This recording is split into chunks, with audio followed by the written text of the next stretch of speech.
You hugging or? Yeah. Okay.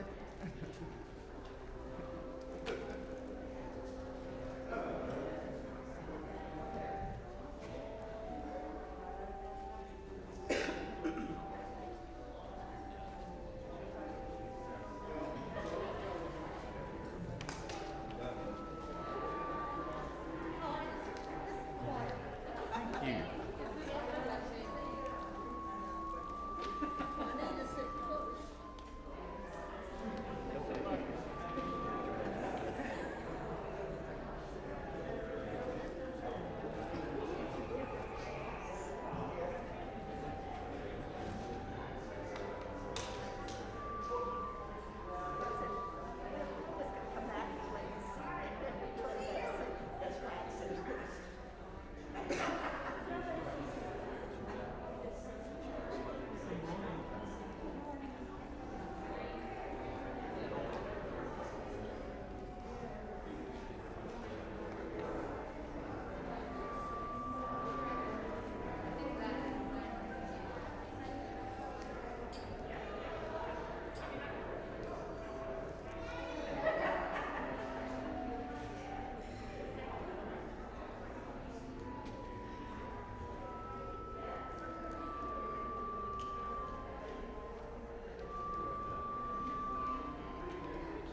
Good morning and welcome everyone on this joyous occasion.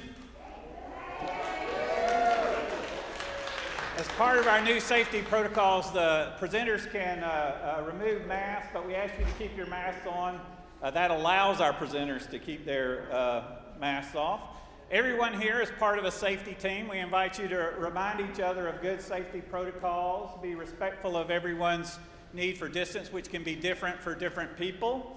As we gather together, I've already told somebody if I hear a baby cry today, I'm going to start crying and you're just going to have to wait for me because this is our first reunion of all ages in over 2 years. So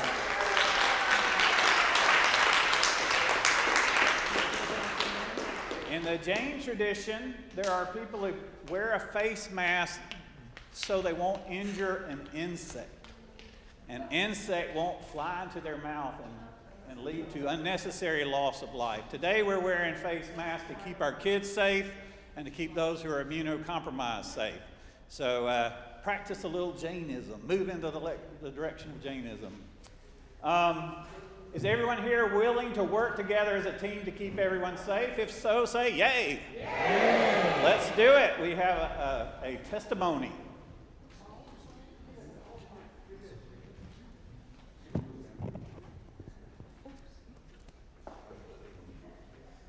Good morning.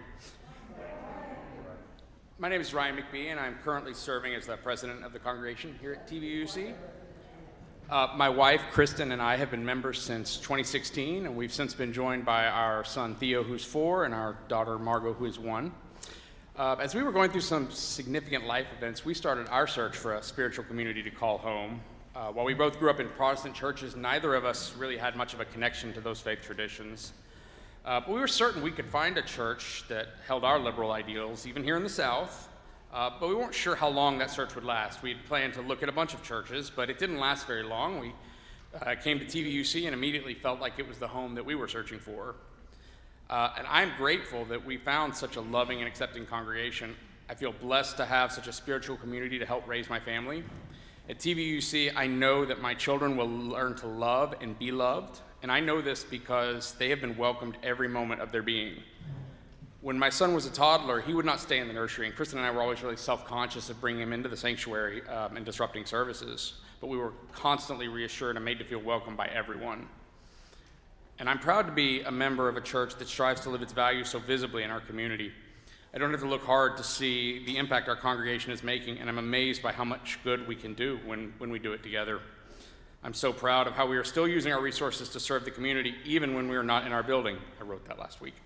I am excited to resume our in-person worship and continue the work of community building in person alongside all of our members. It's been a tough 2 years, but we're resilient. We found new ways to connect, we found new ways to worship and to serve, and I look forward to what we can do next. For all these reasons and so many more, our family is pledging our continued support to TVUC, and we encourage everyone to do the same. My spiritual journey is far from complete, but I'm grateful to have TVUC as my church home.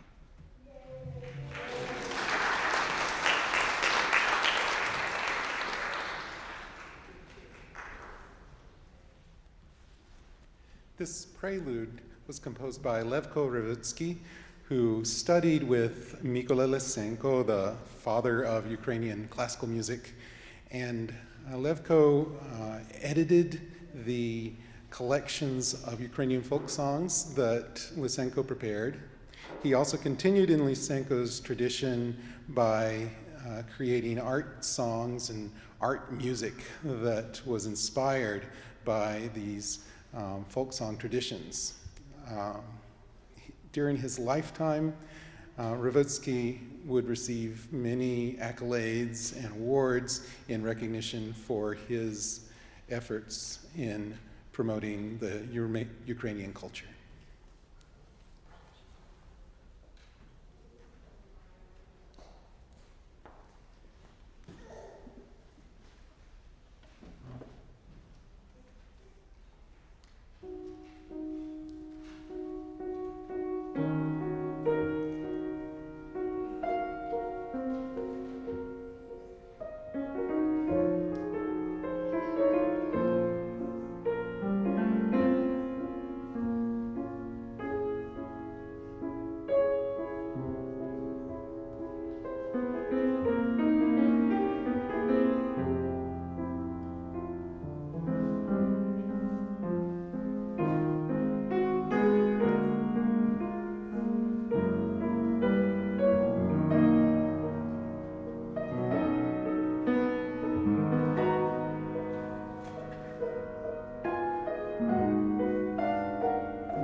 The hours of religion, which like sunshine goes everywhere. Its temple, all space. Its shrine, the good heart. Its creed, all truth. Its ritual, works of love. Its profession of faith, divine living. Come, let us worship together.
Good morning. I am so glad to be here today with all of you who are gathered here in the sanctuary and our wider community gathered at home as well. Welcome. And I know we are kind and generous people who remember that some of us may be a little rusty at ways we used to do things and are trying them again. So we'll see if I remember my story today. But I really, you are going to help me because it's not just me who's telling the story. One of the things, there are some nice things about storytelling virtually.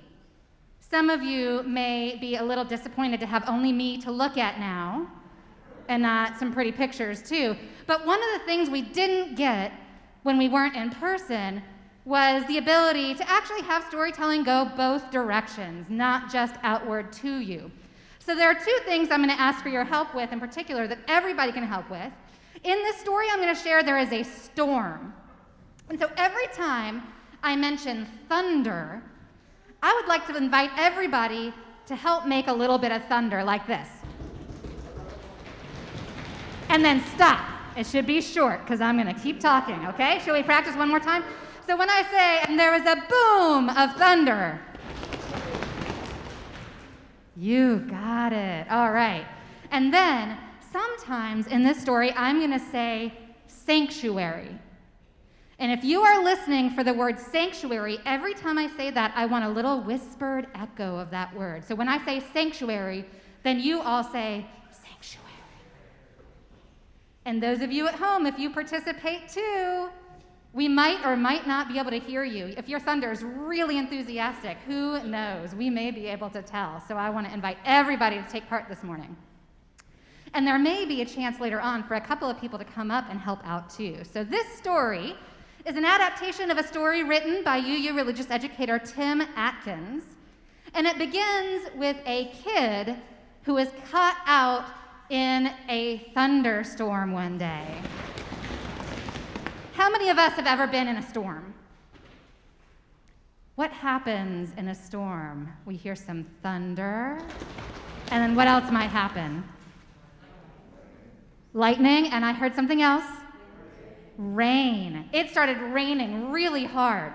And she was out in an area where there are lots of little shops, and she was big enough that she had wanted to go towards a shop on her own while her family was across the way, but it began raining really hard, and there was a big boom of thunder just as she was approaching one shop, and so she decided to run in as fast as she could. And she thought she might wait it out there, but pretty soon it seemed pretty clear that it was going to keep raining for quite a while. So she began looking around. Now, after a while, it seemed like it really wasn't letting up, and she began to get worried, and she didn't really want to go back out in the rain. And the person who was working in the shopkeeper, noticed this kid and said, "Oh, can I help you?" And the kid said, "Well, I don't think so. I think I just need to go back out. I just don't really want to get so wet." And the shopkeeper said, "Oh, I have something for you." I wonder if there's anybody who wants to come up and be our kid this morning. Does anybody like to be a kid for us? Anybody who is or has been a kid could be our kid. Would you like to come up? The shopkeeper handed our kid something like this.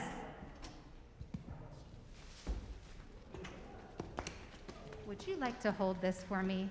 Hold it right up. There we go. And the shopkeeper said to the kid, "I don't know why it's raining, but I do know that you can stay dry under this portable sanctuary." And the kid said, "Oh no, I can't take your umbrella. I won't be able to give it back to you." And the shopkeeper said, "Don't worry, I don't need it back. Just pass it along to somebody else in need when you are done with it." And so the kid went outside. And indeed, the portable sanctuary did a very good job of keeping this kid safe and dry. But pretty soon, the kid was walking down the street back towards the shop where they thought their family was, and they noticed another person, this time an adult person, who was out in the storm. There was another clap of thunder. And this person was in the rain with only a newspaper trying to keep himself dry. Is there anybody who would like to be our adult today? Oh, I see an adult right back there. Come play our adult. Come on up.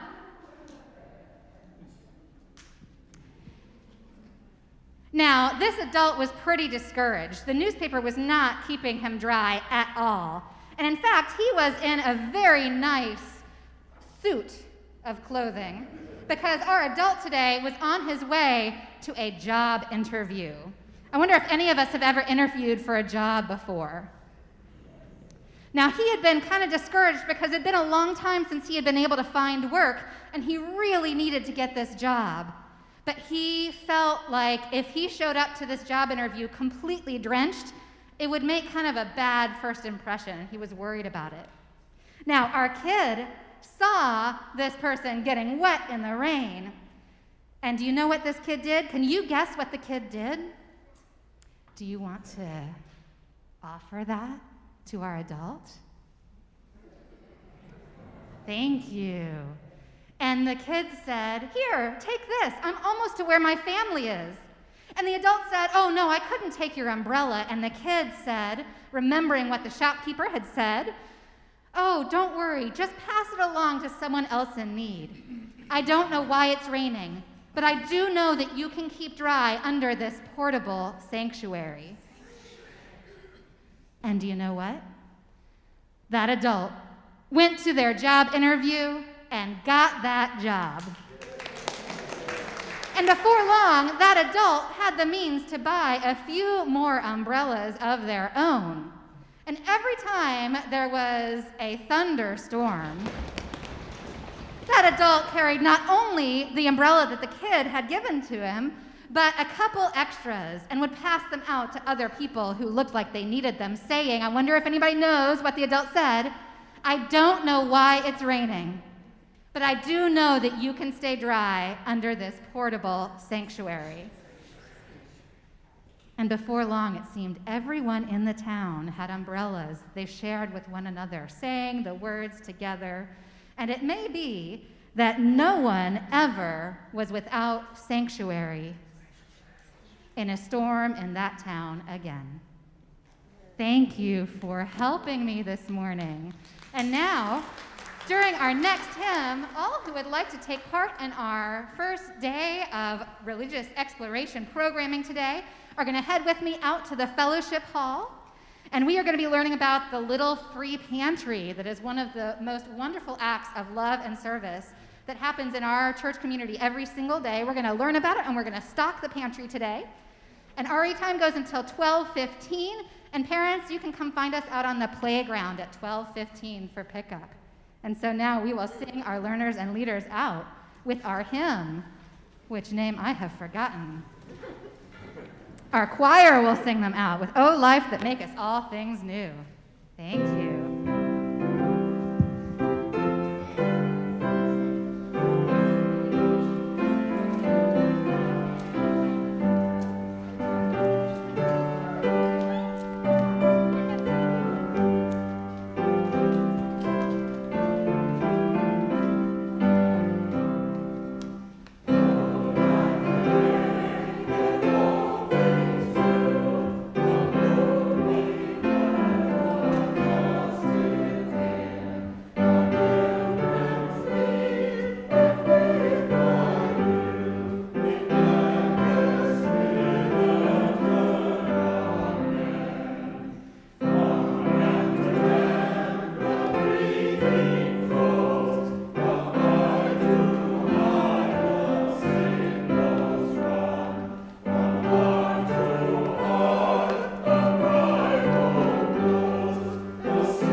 Hallelujah.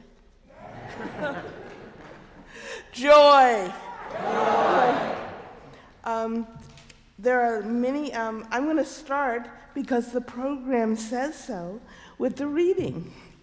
And because I have a hard time with the word physician, I'm going to say doctor.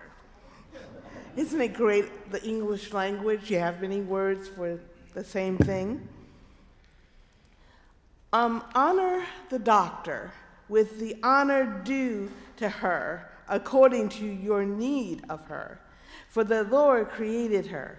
For healing comes from the Most High, and she will receive a gift from the King. The skill of the doctor lifts up her head, and in the presence of great men, she is admired. The Lord created medicines from the earth, and a sensible man will not despise them. Hint, hint, take the shot. Was not water made sweet with a tree in order that her power might be known?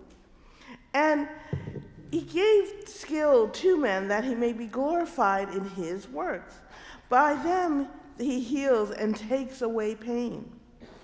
The pharmacist makes of them a compound, and their works can never be finished. And from him health is upon the face of the earth. My child, when you are sick, do not be negligent, but pray to the Lord, and he will heal you. Give up your faults and direct your hands aright, and cleanse your heart from all sin.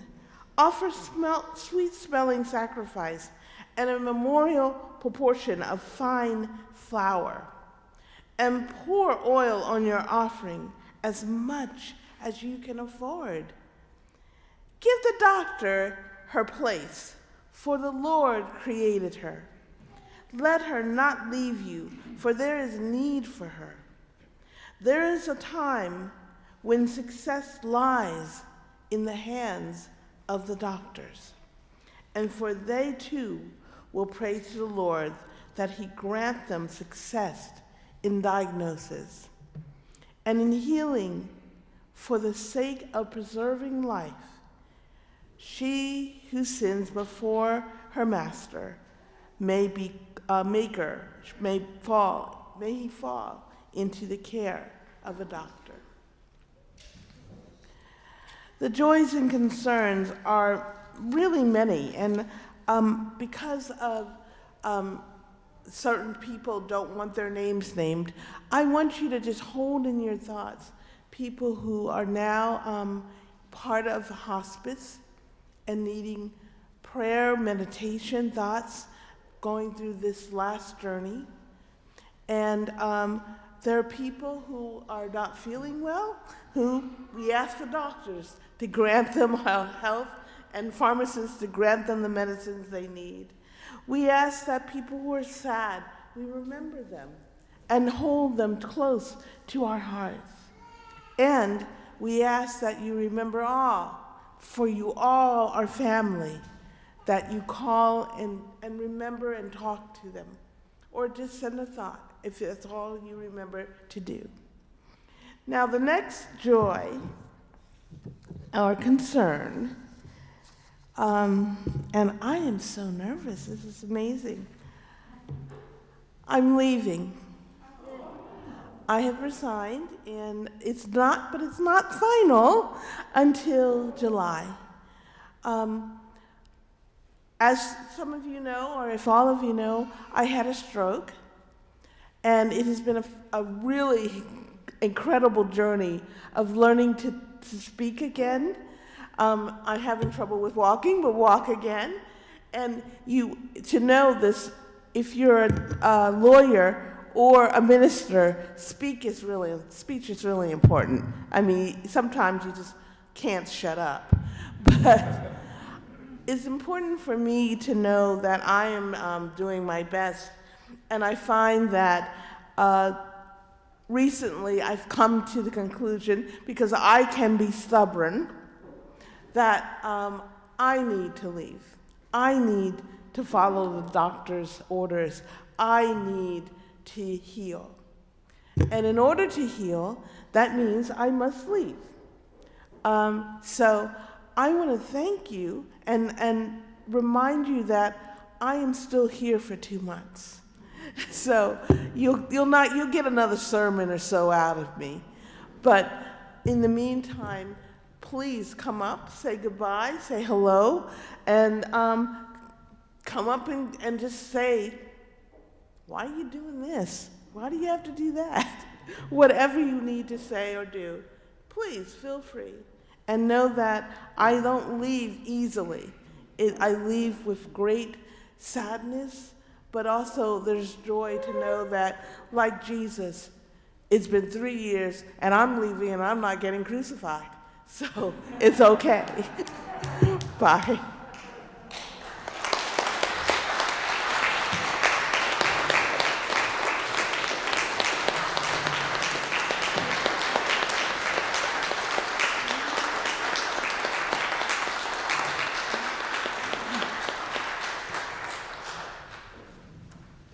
Let's pause for a moment of silent worship together in gratitude for the many gifts that Javetta has brought to this congregation and released in the membership of this congregation. So many people have rallied to do good work in our time here. So let us pause for a moment of silent worship together.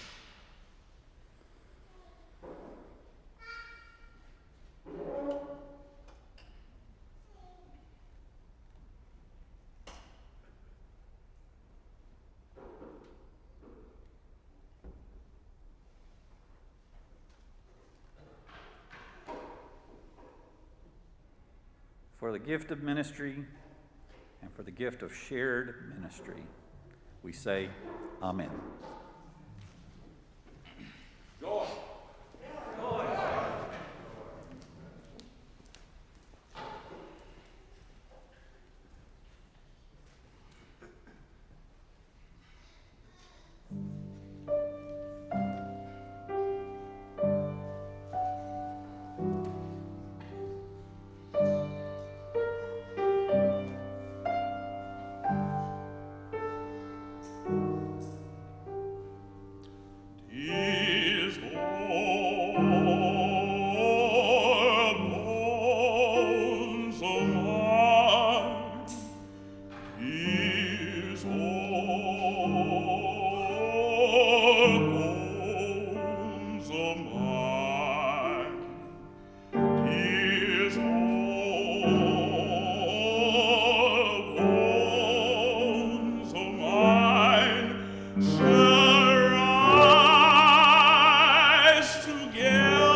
From the backbone to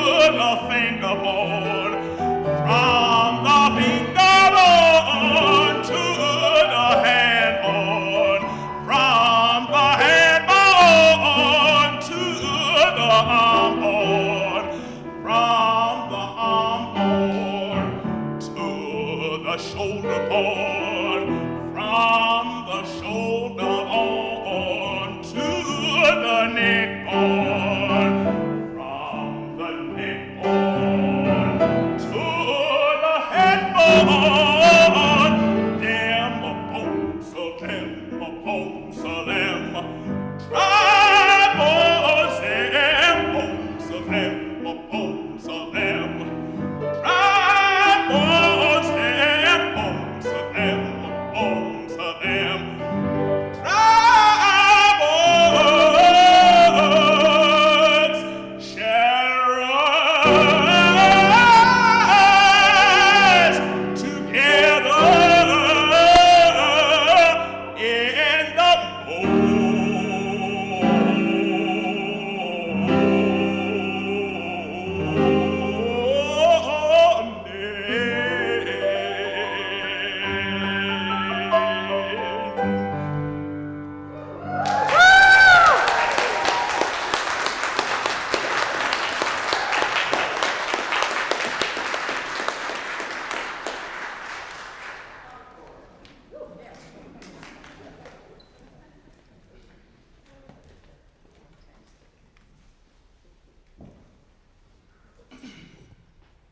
I am not sure how I am supposed to follow Dr. House.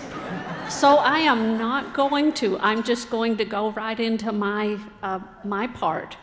My name is Claudia Presley, and I'm the Director of Finance and Operations here at TVUUC.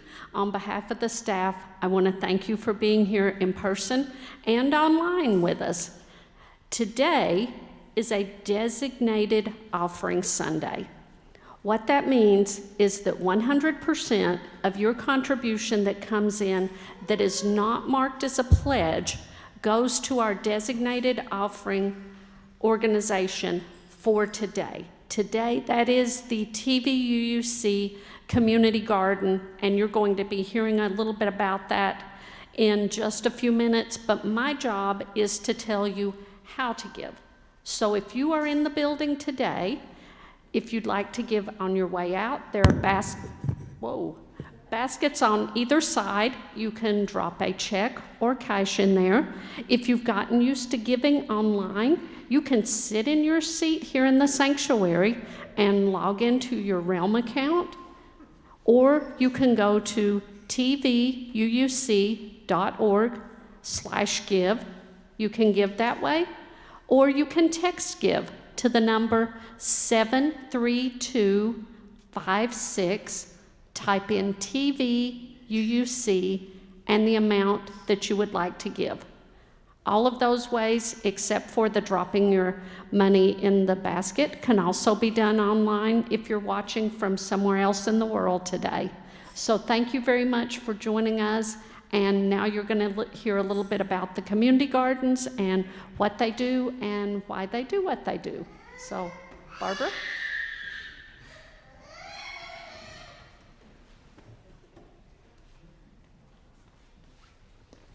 Oh, goodness, I'm so glad to be here this morning. Woo-hoo! Usually on Sunday mornings, most of you know I'm out there. But I love being here because I get to talk about the garden. The garden has been here for a long time. It is supported by you and your monetary gifts. I cannot tell you how much the garden means to so many people. People here at the church and people who have never been to this church. It helps feed those who are facing food insecurity. What you give today and in the future really, really matters. Right here on our grounds, if you're new and don't know, we grow fruits and vegetables that we give away. We use our grounds for something more than grass, which is a really good thing. I would like to one day maybe connect with other churches about that. That's been a plan for a long time. There are other plans that have been around for a long time, and they are going to happen this year. One is a permanent bed for fruits and vegetables, and there will be raspberries and of course our blueberries, blackberries. We'll move the strawberries there, asparagus, lots of asparagus, and other things like that. So your donations will go to build that new space in the garden. We're also going to try to do a butterfly garden specifically, and it will be an accessible garden. That was planned from the very first day that Terry and I talked about the garden, and that is going to happen this year because you're going to give us the money to do it finally.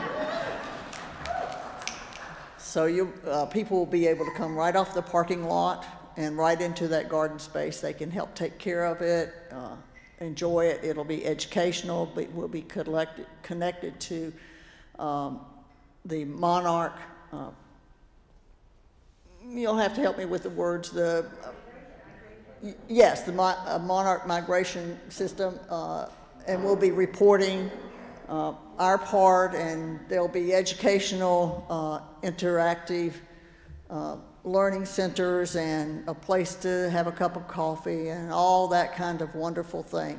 It will not happen without you. It's been a dream for, 12 years now? So we want to make that happen this year. There are lots of little things that are always in my head, a little schoolroom case of magnifying glasses because the children come out all summer long. We want them to be able to really see the pistils and stamens of the flowers and the colors of the insects. That's important too.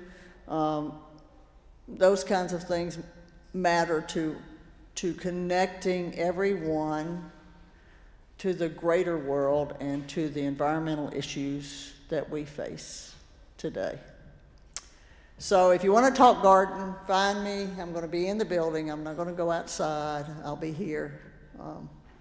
If you want to talk about, what's happening, how you can help, other than money, we need muscle.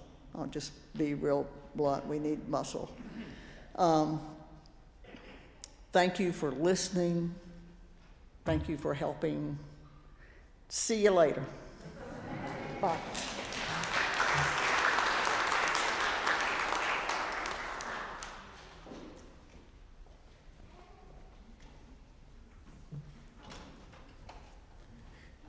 This impromptu was composed by Melanie Bonis, and she was a late Romantic composer from Paris. She sat in the same classes at university with Claude Debussy, and her studies were subsidized by César Franck. She published under the name Mel Bonis because of the stigma associated with publishing as a woman at the time. This particular piece comes from a set called Cheerful Spring, and for me it represents the sprinkles, the showers, the storms that will nourish this garden.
want to begin by telling a Jewish story that I think helps to illuminate what it means to be a Unitarian Universalist. There was once a rabbi who was starting at her first congregation. She wasn't that familiar with it. And when it came time for the congregation to say together the words of the Shema, "Hear, O Israel, the Lord is our God, the Lord is one," when it got to that time in the service, some of the people stood up and some of the people remained seated. And the people standing up said, "Stand up, stand up." And the people who were sitting said, "No, you sit down." And they got into a big argument in the middle of the service. And somehow the rabbi managed to muddle through the service anyhow. But she decided after that service she needed to interview the oldest member of the congregation to find out what the tradition was for that particular time in the service. So she drove to a nursing home and she met with the oldest member of the congregation, and after some preliminary conversations, she said, "So what is the tradition in the congregation when we say the Shema? Is it the tradition to stand?" And the elder said, "No, that's not the tradition." And she said, "Well, is it a tradition to sit?" And the elder said, "No, that's not the tradition." And the rabbi said, "Well, you got to tell me one way or the other, because now half the congregation stands and half the congregation sits. They start shouting at each other." And the elder said, "Ah, that's the tradition." Well, in the Unitarian Universalist Church, we also have a tradition of having differences of opinion.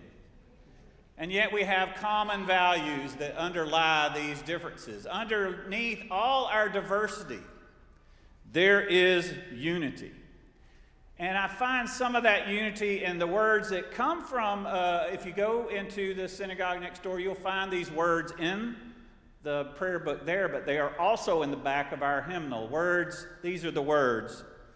Help us to use our powers to heal and not to harm, to help and not to hinder, to bless and not to curse. And these words remind us of something we all have in common. We all get hurt. We all get hurt. And we all need healing. There's an ancient Jewish proverb that I first heard in Sunday school in the Episcopal Church: "Physician, heal thyself." It's a proverb that Jesus used, but it's older than him. It's much older than him. "Physician, heal thyself." And this proverb reminds me of something that was practiced in many Native American tribes and many indigenous peoples throughout North America. And it's called the medicine way. And in this tradition, we are invited to think of every thought and every word and every deed as a kind of medicine. And before we think something, or before we say something, or before we do something, we can ask ourselves that discernment question: is this good medicine, or is this bad medicine? Is this the right medicine? Now, over the mountains in North Carolina, there are the Eastern Band of the Cherokees, and they're well known for finding the medicinal quality of different plants. Feverwort is used to reduce fever. Partridge berry is used to help women in labor. Arnica is used to relieve strained muscles. And geranium helps with mouth ulcers and mouth injuries. However, equal attention is given to every thought, every word, every deed, asking ourselves, is this the right medicine for this moment? The way we live our lives is medicine. We're either promoting healing or inflicting harm. We are either promoting peace and harmony, or we're causing discord, consciously or unconsciously, intentionally or unintentionally. Our medicine is the sum total of all our choices.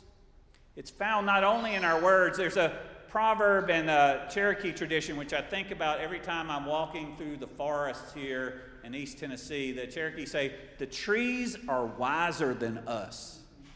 That's why they remain silent." So there's a lot of good medicine in silence, a lot of good medicine in quiet.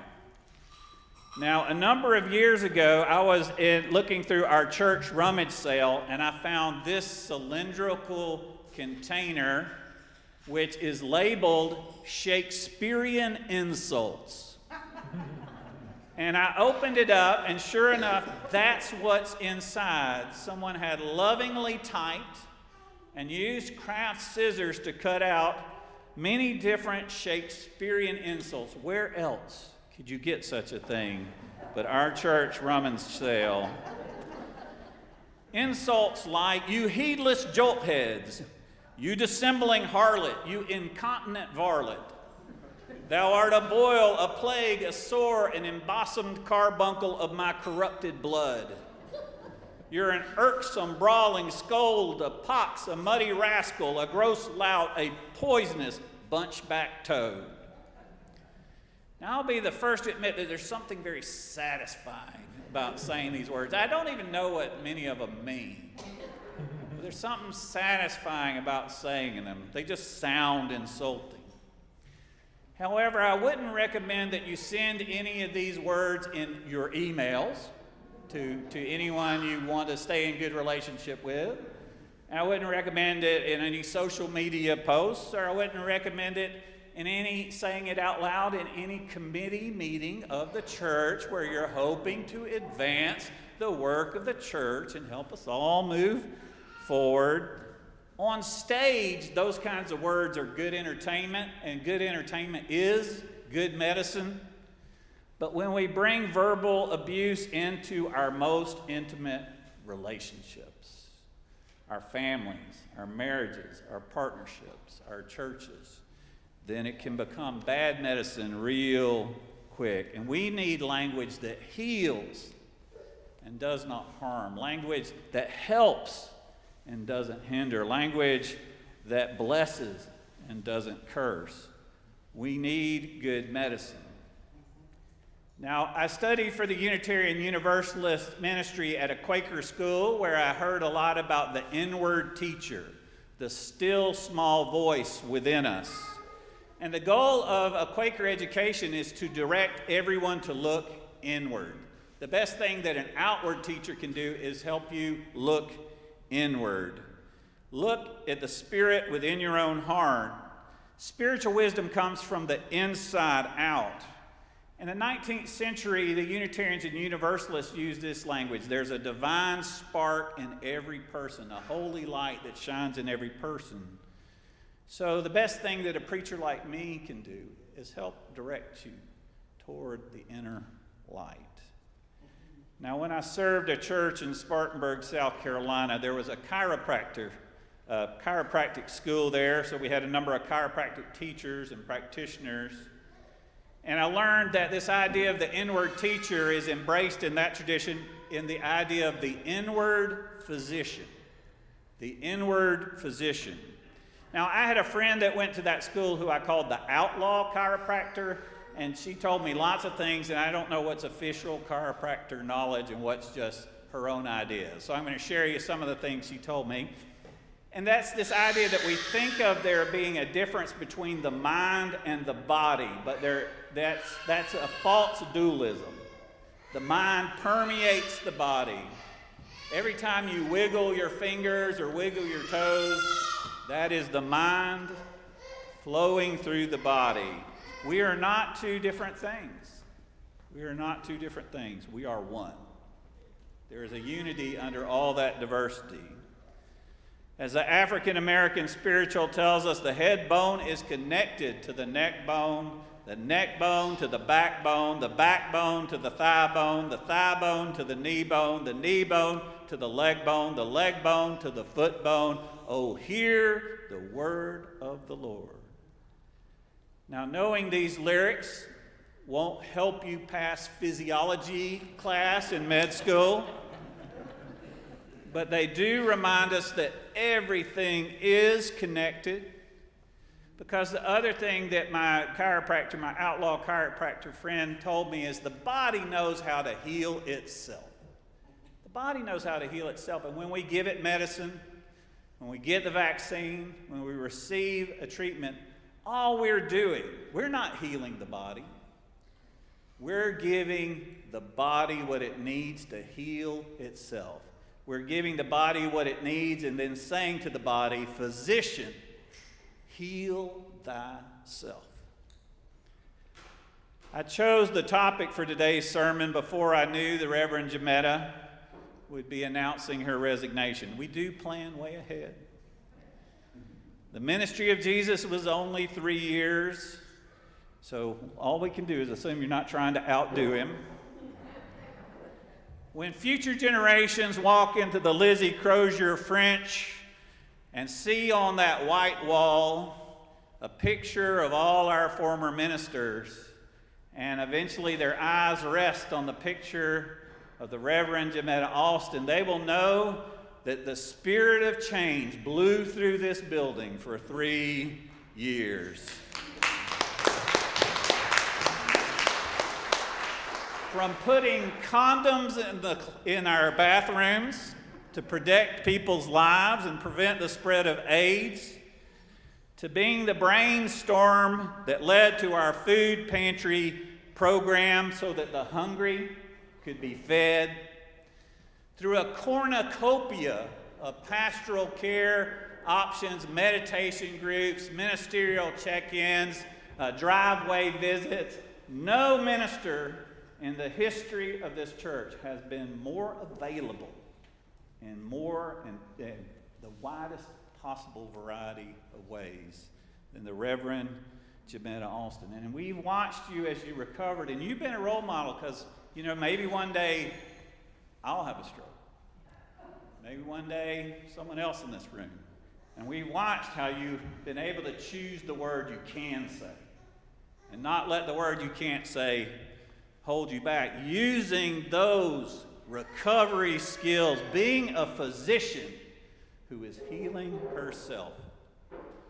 So you have been our physician, and now you are putting your own health first, and I applaud you for it. I applaud you for putting your health over and above Unitarian Universalism, because I value your life more than I do my own faith. I value your life more than I value my own faith, and I value my faith a lot. So now we as a congregation must learn to find new ways to let go. We need to be the physicians who heal ourselves.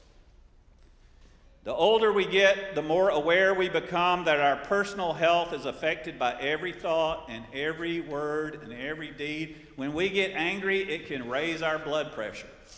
Does anybody else know this from personal experience? I do. When we refuse to forgive, it can increase our heart rate. Does anybody know this? Does anybody know this from first-hand experience? If we get into a disagreement, it can increase our muscle tension. And if we're not careful, the stress hormones that are meant for fight or flight, meant for short periods of time, can go through our bodies, pulse through our bodies over longer periods of time, undermining our cardiovascular health, weakening our immune system, and making us susceptible to other diseases. There's an old saying in Alcoholics Anonymous that says, refusing to forgive someone is like drinking rat poison, hoping it will kill a rat. But it's not just true about forgiveness. Every one of our thoughts and every one of our words and every one of our deeds, we should ask ourselves, is this good medicine or is this bad medicine? For the last few weeks, we have been watching the situation unfold in the Ukraine. And it is a reminder of how quickly human differences and human disagreements can turn into bloodshed and trauma and heartbreak. All too often, the strong trample over the weak. Those who are big trample over those who are small. The powerful trample over the powerless. And as we witness these things, we need to remember it is the call of the church to lift up a better way. It is the call of the church to practice good medicine. In the Unitarian Universalist Church, disagreement is part of the tradition. And so it's important to ask ourselves, how do we want to disagree? How do we want to be in relationship to each other? Do we want to troll each other? Or do we want to talk directly to each other? Because one of the things we have in common is that everyone can get hurt, and every one of us needs to heal. So we need to work to make this church a place of healing and not harming, of helping and not hindering, of blessing and not cursing. Today we reopen the church for our first full reunion, and I'm including everybody who's online. Many people may not know it. One of our biggest donors has never stepped in this building before. They've discovered our ministry because we've been willing to go online. So everybody in the room and outside this room, we are the church together. And in this room, I see people wearing face masks, which is to say everyone looks like a physician. Everyone looks like a physician prepping for surgery. And here's the thing you need to know about face masks. Face masks aren't self-protective. A surgeon can do surgery without wearing a face mask without any risk to themselves. Without any risk to themselves. The only person who would be in danger is the patient, the vulnerable person. And so when we wear a face mask, we say we care about our children who are too young to be vaccinated. When we wear a face mask, we say we care about the immunocompromised, including people on the staff and people who are in the leadership positions of this church. We care. We are being good physicians. We are practicing good medicine. Many years ago, I was walking through Boulder, Colorado, visiting my son and his wife. And if you've ever been to Boulder, Colorado, then you may know that it's the only city I've ever been in where it would be a great place to shop for a Hindu god or goddess, because there are Hindu gods and goddesses in every shop window. In every shop window, there's Lakshmi and Saraswati and Kali. And one of the things I love about these images is the many hands and the many arms. And it reminds me of something St. Teresa once said: God has no hands but our hands. Let's see some hands. God has no hands but our hands to do the work of healing. No eyes but our eyes to see what needs to be done. No feet but our feet with which to walk around doing good. In other words, moving forward together is going to be shared ministry. All of us working together. In the days ahead, I predict there will be disagreements in our church about the best way to proceed. Good news is we were at high on Thursday. We were at moderate today, according to COVID Act now. We are moving in a good direction. But sometimes when things change quickly, there's even more disagreements. So what I hope for is that we will disagree with kindness, that we will disagree with mutual respect, that we will disagree with compassion, that we will disagree with understanding. And when new people come in and say, how are they able to do that? How are they able to disagree in the spirit of peace? We will be able to say to them, that's the tradition.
Prophetic Church, the world awaits your liberating ministry. Go forward in the power of love, proclaim the truth that makes us free.